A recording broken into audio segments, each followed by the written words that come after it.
c'est ce que l'on peut appeler un gros cul. Bonjour à tous et bienvenue sur Mini PDLV. Aujourd'hui, on parle de la planche 934 de Top Speed. À l'échelle 1/18, c'est parti.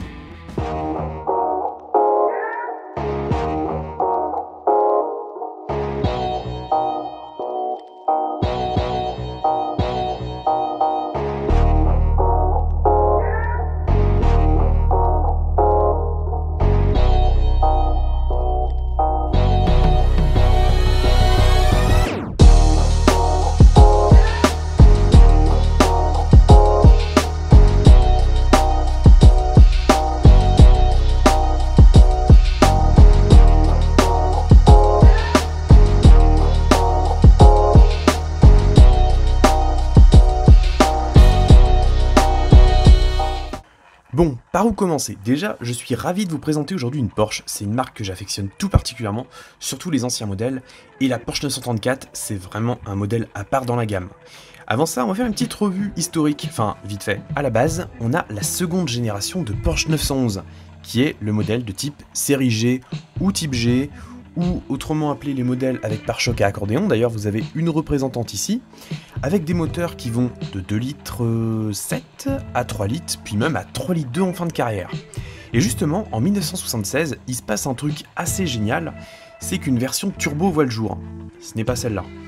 Et à côté de ça, la Porsche 911 est également engagée en groupe 4. Et donc c'est là qu'elle prend le nom de Porsche 934. Et c'est cette fois la version que nous avons là. Alors, qu'est-ce qu'on peut dire de ce modèle-là? Déjà, il y a énormément de choses à dire. Déjà, on a un look qui est complètement hallucinant. On retrouve bien la ligne de la 911.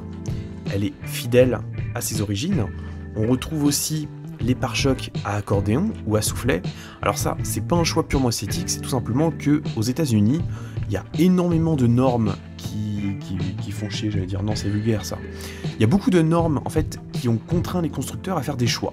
Déjà, à éviter les cabriolets, éviter, ça s'est transformé en targa, et également à mettre des systèmes pour absorber les petits chocs. Et c'est justement à ça que ça sert. Alors, est-ce que c'est efficace ou pas? Je vous laisse vous faire votre propre opinion, personnellement j'ai la mienne.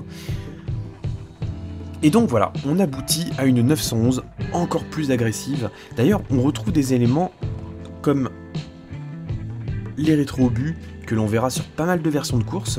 On a un pare-choc avant qui est largement ajouré, on peut le voir là. Alors, les découpes sont pleines, mais c'est pas forcément gênant, ça se voit pas. L'arrière est très proéminent parce qu'on a des ailes qui sont copieusement élargies. On a également un aileron de 911 turbo qui a un petit truc qui se relève à la fin, qui rappelle un petit peu les 911 Carrera RS 2 litres 7 avec la queue de canard qui se relève vers l'arrière et qui donne un look encore plus agressif. On note aussi qu'on a des jantes BBS avec écrou de serrage central, ce qui là encore renforce le côté compétition pure.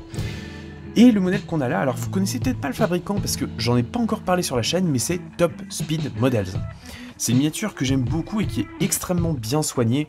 On tend vraiment vers le haut de gamme tout en maintenant un prix de vente assez raisonnable.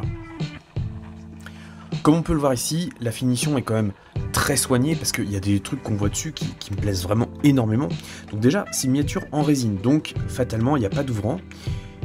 À l'intérieur, on perçoit, alors je vais vous remettre des photos dessus, on perçoit un unique siège baquet. De toute manière, le groupe 4, c'était pas forcément la sortie en famille, hein, c'était avant tout une compétition.